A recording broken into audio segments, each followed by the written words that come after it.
The difficulty with anthropogenesis is that people lose their way in studying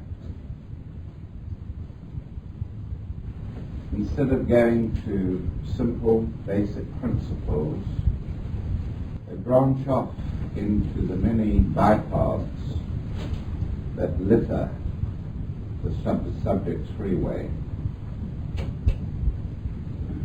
They get mixed up and tied up with things like rounds and chains and group periods and mandalas. They lose their way along these very analytical bypaths. So today, unhurriedly, I want to take you back to the simple forces that have fashioned the solar system.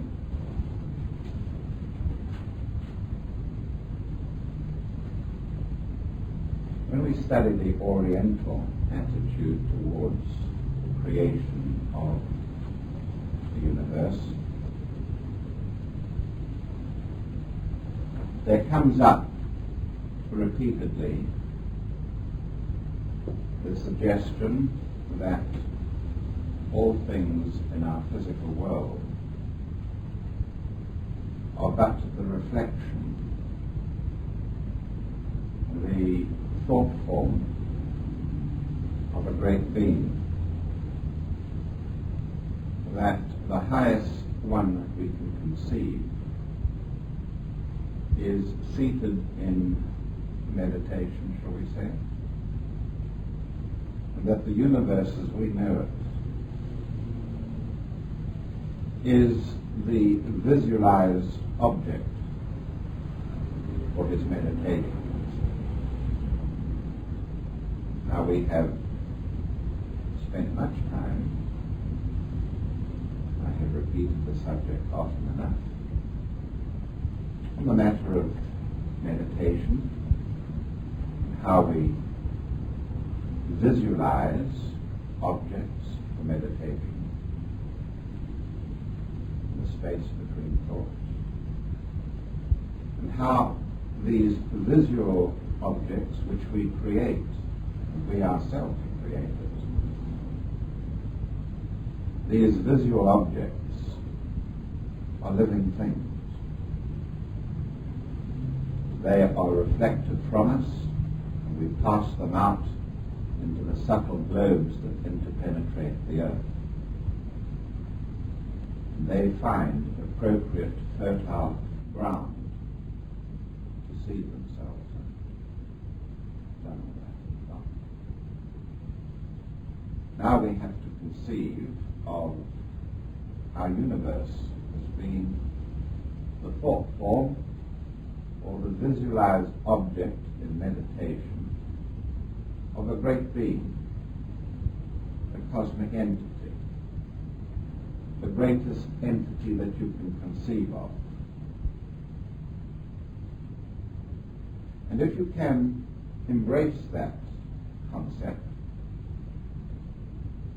of Para-Brahman,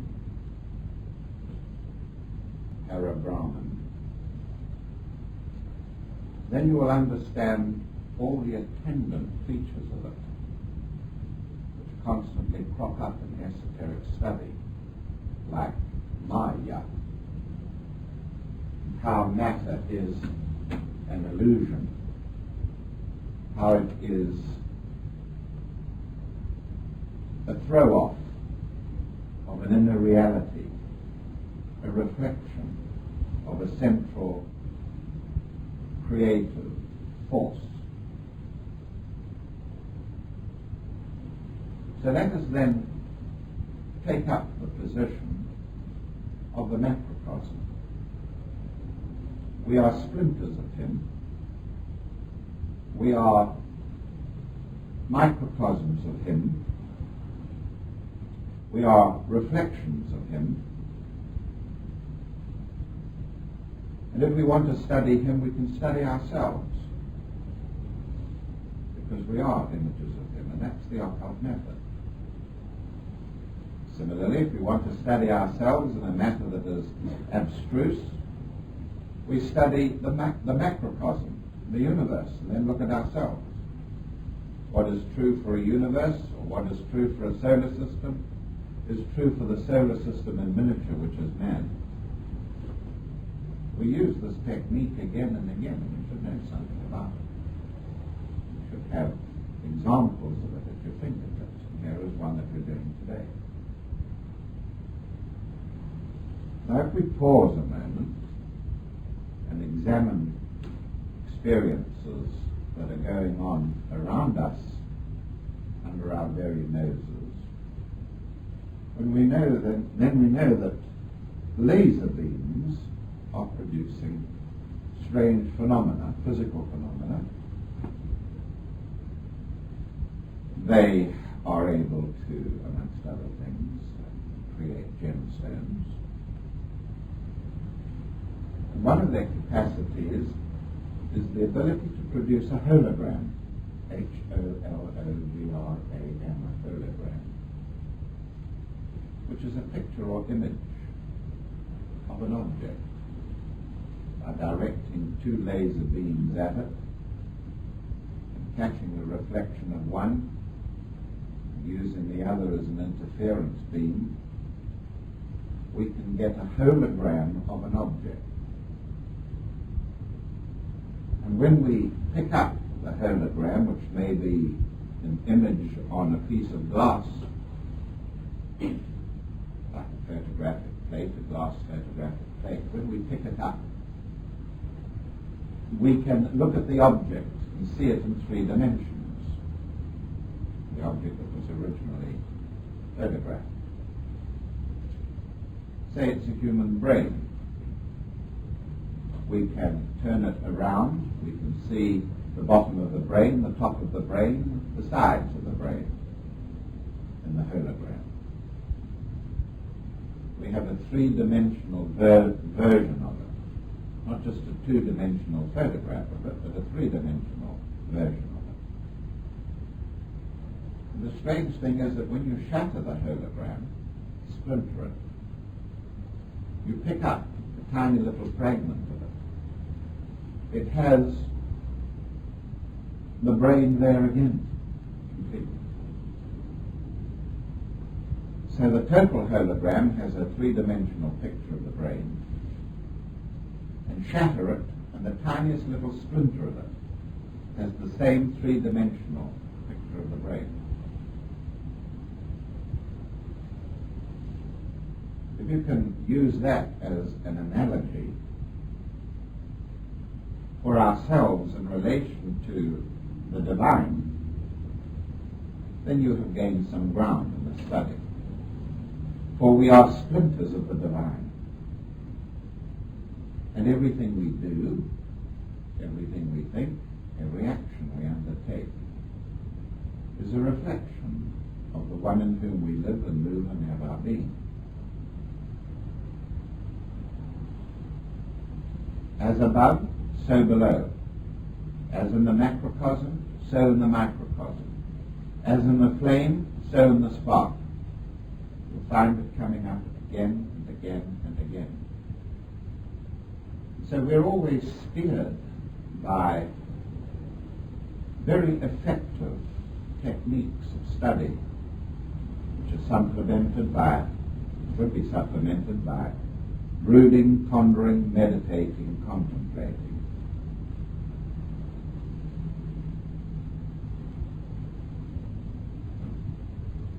And today we're looking at ourselves as being splinters of the divine. If you like, the great cosmic being in whom we live and move and have our nature is visualizing himself. Is visualizing himself. I am that. And what he visualizes has its components. has its components. He is seated in meditation, if you like, give him the credit for that, and he visualizes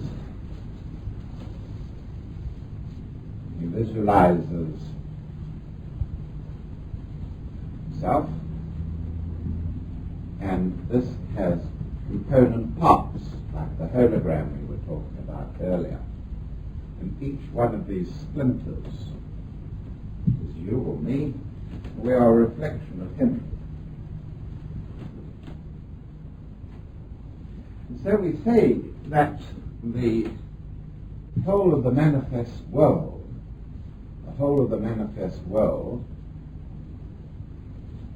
is a thought form of his, and that the thought form ranges in content between the grossest, densest, undifferentiated substance, which we call mula prakriti, root substance. Here it's at its densest, right up to its most spiritual, and that we call Purusha. Now we could make words of our own if we wish. I use them whenever I can. But the purpose of my using deliberately the Hindu terms is to give you an entree into the Hindu scriptures, into the Hindu philosophy, so that you can pick up the Upanishads and read them, so that you can go through the Yoga Sutras of Patanjali, which is a sort of manual of ethics and codes of discipline on a pathway you take to the gods. First written down tenes of yoga. These are the kind of words that will spring up every now and again. Whilst it's useful to be able to know what they mean in Western terms in case you're going to give lectures yourself, you would be very foolish unless you were a student of Sanskrit and Hindu philosophy. You'd be very foolish to use endless Hindu terminology. So sooner or later you'll have somebody in your audience that will question you. Okay? So although you may use the word, the Hindu word, you should know what we mean by it in our Western language. So we say then that this thought form has degrees of density, which is our universe, or concretion.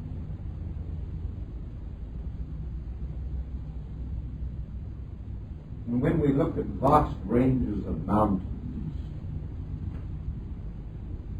and think of the masses of material that lie in the mantle of the earth and in the core of the earth, we begin to conceive of prakriti, substance, which has hardly been differentiated at all. Root substance, or mula prakriti. But then much of it has been worked into form, so that when we see a jellyfish floating in the depths of the sea, this mula prakriti has been differentiated into subtle material. And beyond that we have astral substance, etheric substance, then astral substance. Beyond the astral, the mental. And so we can talk about materials that are becoming differentiated. astral here, etheric there, and mental substance right through to anima-mundi and manus, right up to the spiritual essence itself.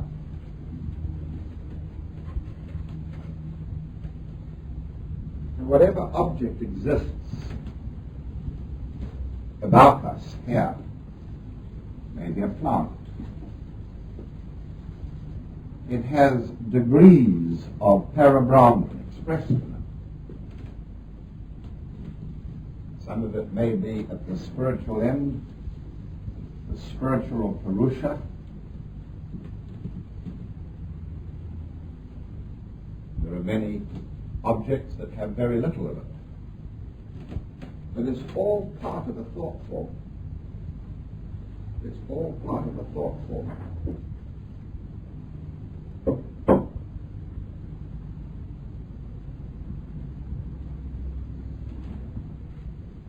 The visualized thought of the Supreme Being reflects itself into material substance, from Mula Prakriti, root matter, up to the subtlest material that comprises the body of the Master of Wisdom. But it is also expressed in subtler substance still, that acts as a matrix for the physical mold. And so constantly streaming from him, from here, constantly streaming outwards and being maintained in a thought form is this Hyperborean. Therefore we talk of him as being a creator, a maintainer, and a destroyer. He is a creator, a maintainer of form, and a destroyer.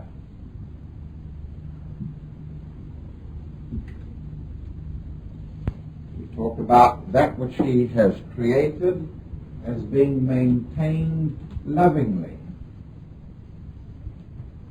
and wisely and orderly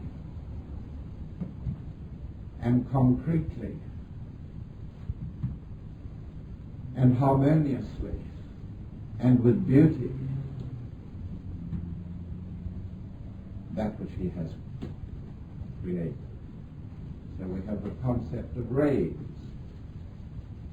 The concept of rays governing all form.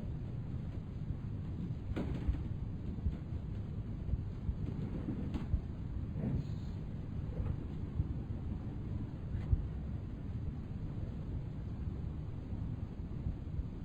And once you have embedded this concept within your consciousness, it immediately undermines the concepts that you've grown up with, that this is solid and endurable. It's part of the thought form. It's part of the thought form. And all forms, no matter how concrete they are part of that thought form. Because it is part of the thought form, you would expect it to be an energy entity, not some inert group of particles. This is an ancient teaching. Just as you yourselves, helped by the brain and its underlying mental body, can create visual images which you wouldn't dream of regarding as concrete particles, but see them rather as effusions of energy, outpourings of mental energy. So we see the universe as being energy. And all forms are energic. They contain energy and motion, and the movement of the energy with the resulting forces produce the phenomenon of concrete matter or etheric substance or astral form, right the way up to Purusha. It's most important that these very metaphysical matters be grasped in your consciousness. Because in grasping them, you can employ them, and will employ them. They will be your terms of reference for looking at anything. But I know you for what you are. You may appear to the eyes of the masses to be solid and tangible and will last forever, and so on and so on. You know better. All form is transient. It is energy, motion, creating forces that produce form, and the form acts upon our sensory equipment, and so the illusion is created. The illusion is created through the eyes, which see the form, the ears that hear it, and so on. The illusion is created that this is a solid, tangible world which exists quite apart from the being that is projecting it. You wouldn't expect your thoughts to go on after your death, after the destruction of the thinking mechanism. You wouldn't expect the thoughts to go on. And this world is only maintained so long as his thought is producing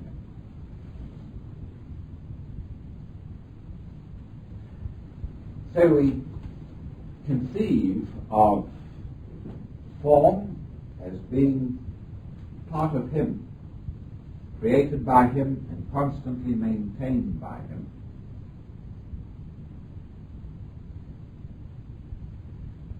And it's not very hard then to understand from the basic tenes that we've had that the form is infused with life.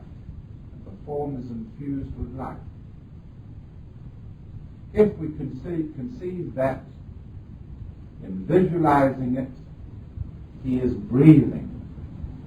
He is breathing life into it. So we talk about the great breath. We talk about the way that the form becomes manifest as he breathes out and as it gradually demanifests itself when he breathes in.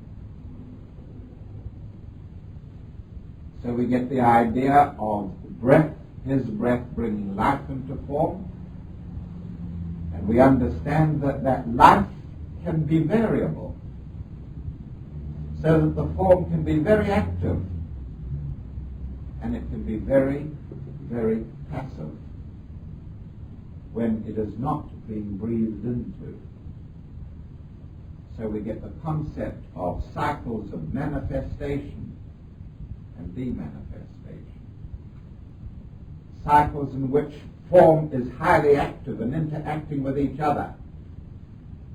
And then the withdrawal of the life force. The form sinks into a trench, a trough of semi-entropy. It becomes sluggish, devitalized, no longer creative. It's become arid, a wilderness. So we talk about pralaya. See how I nurse you into these words. Pralaya. We're suggesting that this outpouring here can be psychic. That it can be psychic. That the cycles can coincide with his breathing. Breathing out, in, and so the form is activated and then becomes inert. Activated and becomes inert. So we conceive then of cycles of manifestation. I was about to put up the word pralaya. Pralaya, which intersperses a manvantara. Period of activity, a manvantara. And so we can talk about kalpas or ages. We can talk about periods of manifestation like a manvantara or a maha manvantara, which means a very large one. Watch the zodiac. The greater zodiac. 1 year, 28,000 years. Greater zodiac, lesser zodiac. Manvantara, Mahamanvantara. Can't grasp it all, just get the overall picture. Got books galore to read about and study. So now we understand then that the form world is subject to cycles. Is subject to cycles. And some of the time there will be cycles of great activity in the world. Immediately we think of rounds. Think of rounds of activity. We think of 7 rounds making up a world period. 7 rounds making up a world period. And after the 7 rounds of activity have manifested and they're greatly affected by the rays, then the rounds stop for a while. And you get a pralaya. You get an inter-round pralaya. A pralaya between rounds. First round, pralaya. Second round, pralaya. Third round, pralaya. And then a pralaya between a period of 7 rounds.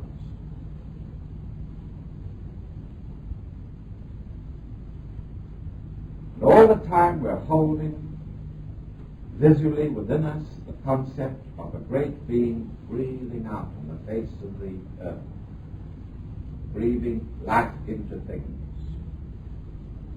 And whole planetary forms can be affected by this. We talk about 7 rounds on Mars, or so on, and then a pralaya. And we talk about the planet Mars going into obscuration. The planet Mars going into obscuration. Nice word. Sort of inclusive word for suggesting that the life forces will be withdrawn or are being withdrawn from Mars. There will be no impetus in any of the kingdoms to manifest themselves, and the planet sinks into obscuration. And then when the time is right again, a new set of rounds begins, or a new round itself begins. Life rushes through the kingdoms once more. And that's all we're trying to grasp here today. Having done that, if you don't mind, having done that useful bit of work, we want to look at the possible way in which this mechanism works. 7 rounds, 7 waves of the life force of the Logos sweep through a planet. We talk about our Earth being in the 4th round. The Earth is in the middle of the 4th round.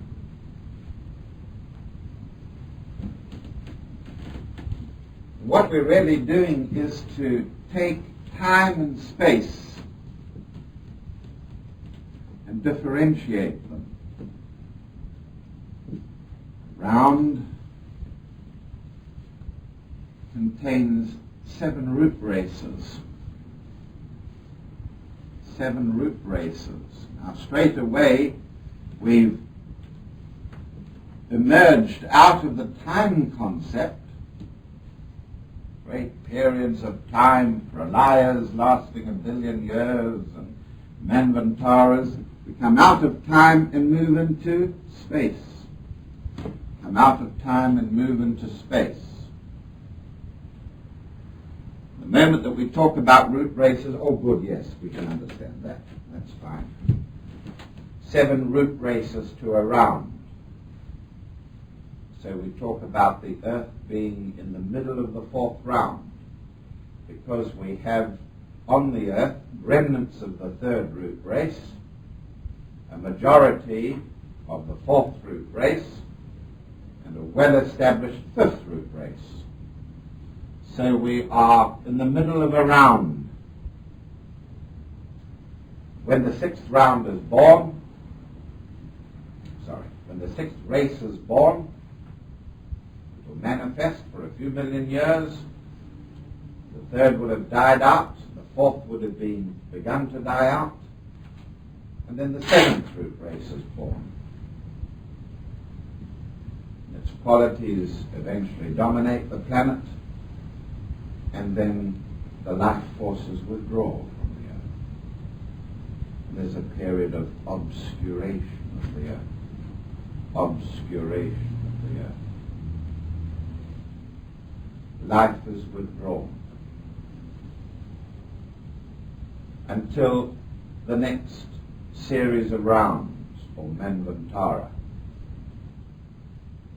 And all sorts of things begin to happen. The Logos directs his attention to our planet. Internal physical features begin to develop. Surface of the planet is erupting. This happens, that happens, so on and so on. And a new set of rounds begins. A new world period begins. And so we can judge the spiritual evolution of the various planetary schemes by the rounds. Venus is the Venus scheme, not the Venus planet. The Venus scheme is ahead of us, vastly ahead of us. It's in its 5th round. And other schemes like Saturn are behind us in evolution, in its 3rd round. And immediately we can begin. Joe, I'm going to need a copy of Cosmic Fire in a moment. Futures and Cosmic Fire. Immediately we can begin to sense more and more about our solar system. Some of these schemes are advanced, others are still young in development. And once we know the esoteric keys to them, we can learn something of the qualities of the planetary schemes. The Earth scheme is on a will ray. And that will ray is very strongly 3rd, very strongly 7th. Because humanity is the dominating kingdom on the planet at the moment, the 4th ray is also important. The 4th ray is also important because mankind is on the 4th ray, and mankind is powerful at the moment. Don't worry about your analytical detail right now. Just think in terms of general propositions. That's all we're dealing with today. General propositions. Now it's very hard for you to conceive of the way in which the mind forms images. It just happens to you. You don't know how it's done. But if we know something of the way in which it's done in greater beings, we can apply that knowledge to ourselves.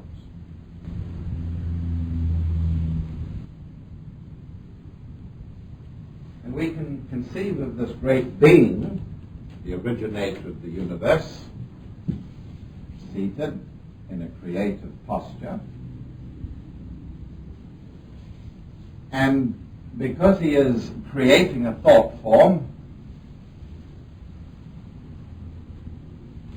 the spiral becomes significant. Spiral becomes significant. The horn of the unicorn, the median spike horn, with its twist in it, its spiral, is an important symbol.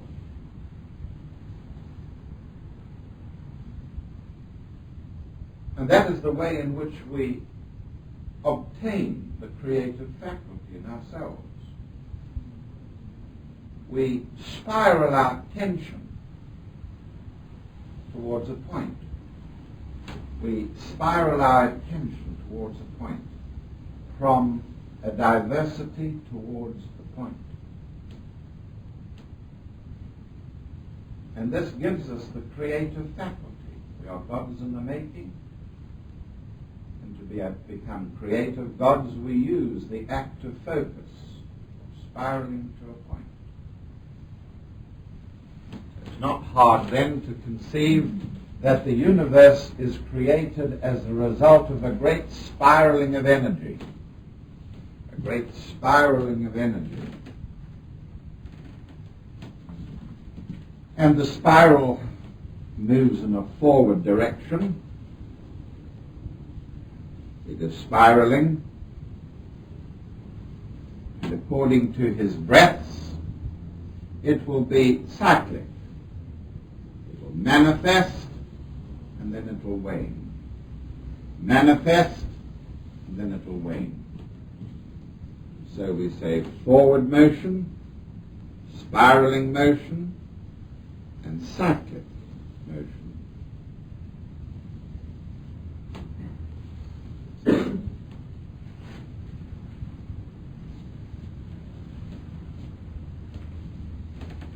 All the time we are equipping ourselves with a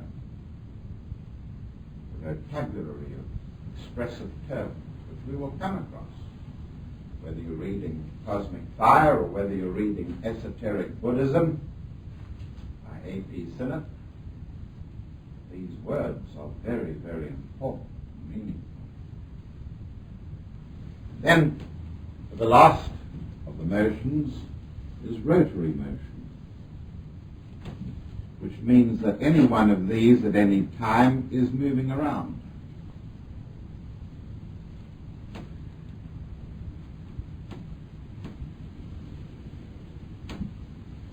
We can say this is third ray. We can say these two are second ray. This one is first ray. And we've dealt with simple motion, embedded and embodied in all form.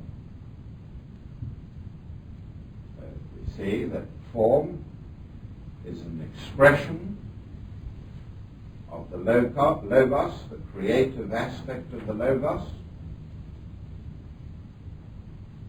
that motion is involved in substance, whether it is mula prakriti, gross undifferentiated root substance, right through the etheric, the astral, the mental, the atmic, the buddhic, and the monastic, up to the spiritual. Same law applies. Motion, so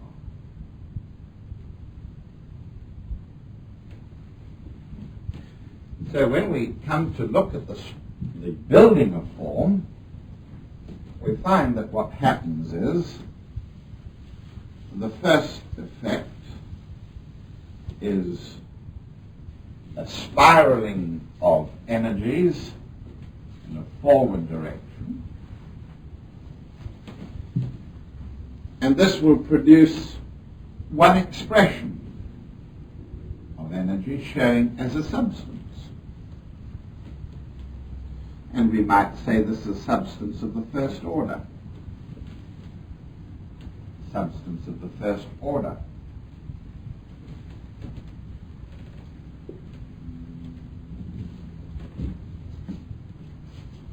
But if the Logos produces an intense or a more intense outpouring, the next phenomenon occurs.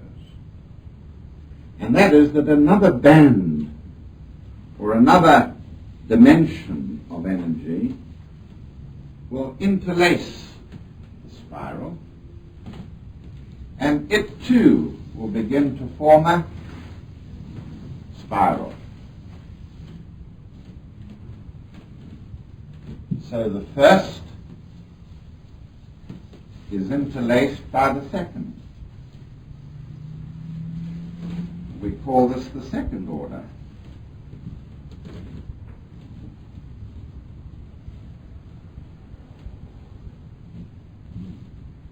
Of expression of the Logos.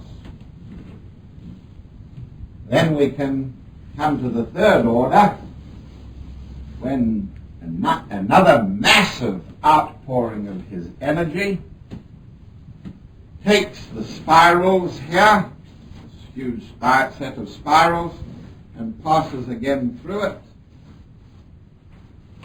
and in its turn creates its spiral.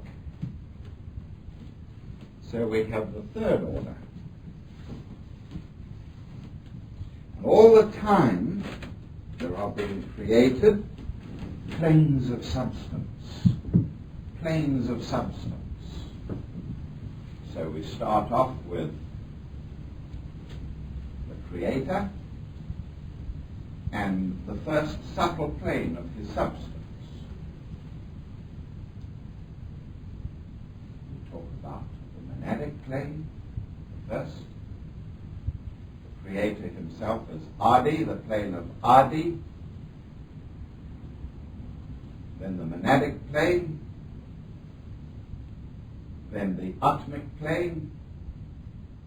Immediately we are aware of characteristics of the atmic plane. This is the plane in which the spirali that we have looked at formed through to the will aspect. Will. Atma and will.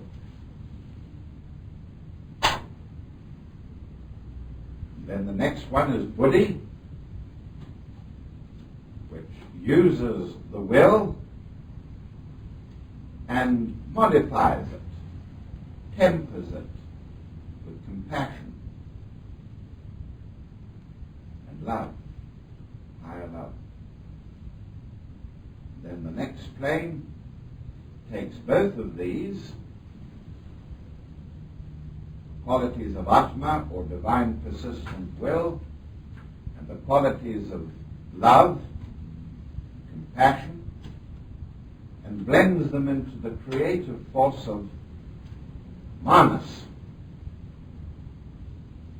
And Manas is embraceable by us. We can conceive of it. It's abstract thought. Thought that is abstract. Not concrete, but abstract thought. That abstract thought takes up in our consciousness such shapes as symbols and images and dreams.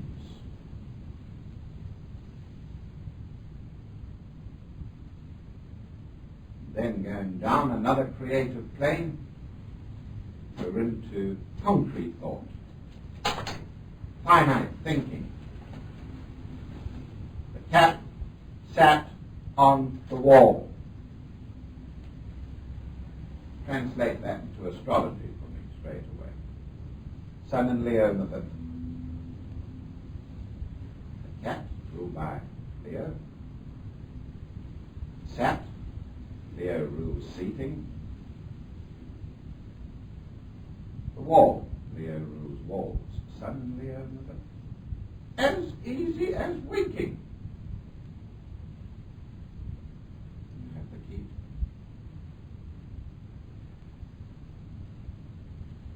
So when we look at the ultimate atom, which is the basis of all form, we find that it's constructed like this. That it is made up of 7 spirilla. That what I outlined to you there, a forward motion of energy that spirals, then a second more intense outpouring, passes, threads its way through it, the eye of the needle, if you like, and so on, producing the atom, the ultimate atom. And the ultimate atom expresses all these forces.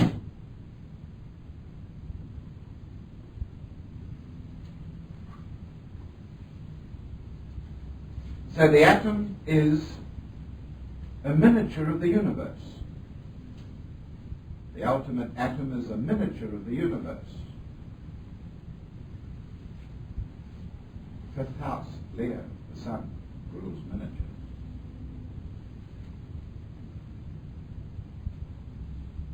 And whether we're talking about the tiny ultimate atom, or the atom of the universe, or the atom of man, the law applies to all of them. The law applies to all of them. Each is a splinter of the other.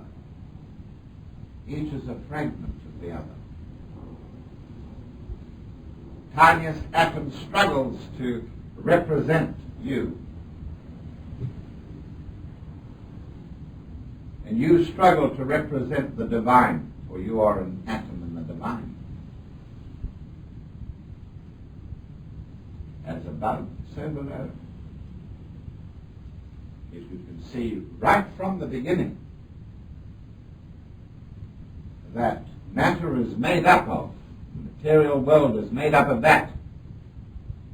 Energy, spiraling, cyclically, in a forward direction, so on. Then the world, to you, fits into the correct position as a reflection of the divine. Some things carry more of his breath than others. The human being himself is breathed into. In the atom itself, you saw the cover of the last magazine, saw the ultimate atom depicted. You saw that there were forces maintaining it, entering into it, a vortex of them, passing into them. 3 of them, and moving around inside and flinging out a totality, a unity of force, which has the effect of creating a pressure against the medium in which the atom exists.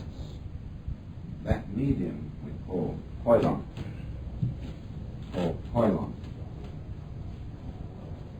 There's the koilon.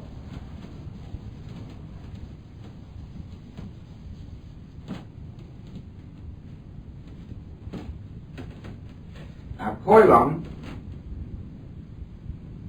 is outside of the divine consciousness. It's where the divine is not. It is undifferentiated. It does not even matter. It's just not is not, unmanifest. So we conceive of it as being incredibly dense. We don't even call it a plane.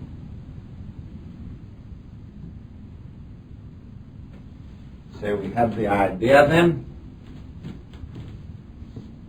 of a region of coilum into which the Logos projects his thought form of the universe. There's the thought form of the universe inside the coilum. Just as we project any of our visual objects into the space between thoughts, the brain neutral area, that is, not you. As we create an image there in the not you, or as you create an image in the not you, so the divine creates the manifest universe in a non-manifest region. That non-manifest region exerts pressure to be non-manifest. And the wall of the atom holds back the non-manifest. The forces of the Logos in their spirali create a vortex whose walls hold back the coilum. And if he withdrew his force, the coilum would reassert itself and the manifest universe would disappear.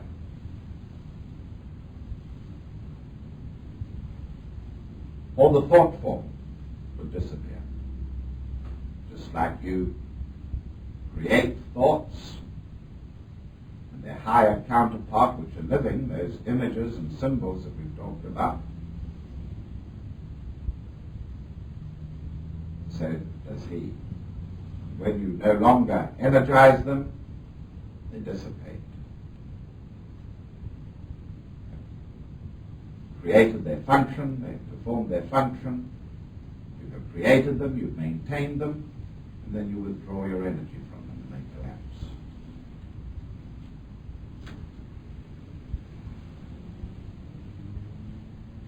So, we have gone to the extent of examining basic principles in this field. Before very long,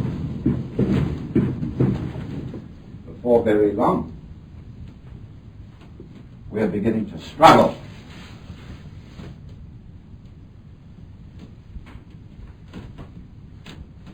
So we have examples like this. I gave you last week a table, ruled by Capricorn. Table. We can conceive of the lump of metal that the legs was fashioned out of, and the tree trunk that the wood was made out of. When we're away from home, we can still conceive of the table there,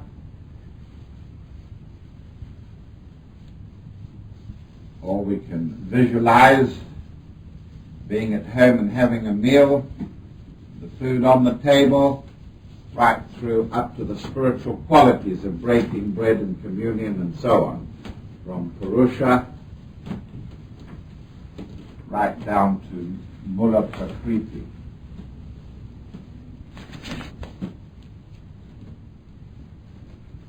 Just in time. The drawing that we have used again and again, of course, is this one. Nothing, no tape. Oh, there's a pin. All right.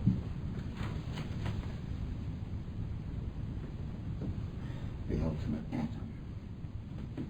What I've been describing to you represents the flow of energy, forming spirali. if we're talking about a planetary scheme, we're talking about 7 spirali, or 7 rounds, which help to make the planetary atom. Of course, we're prone to think of planets as being just planets, solid.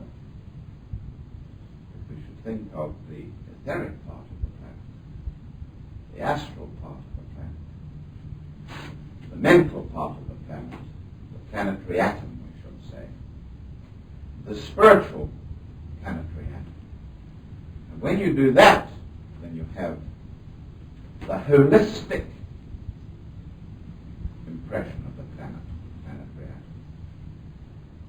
What we've really been talking today is about holism in its esoteric sense of connotation.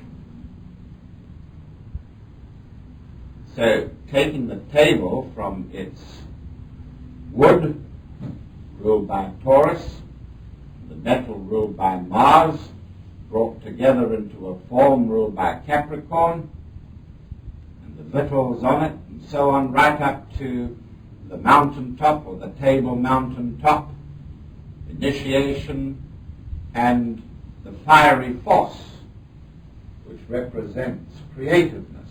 When the Logos thinks, he pulls in fire, and it's fire that produces the content of the spirali. And when we talk about a spirali of force, we're talking about a fiery material which the Logos employs in creating his thought form.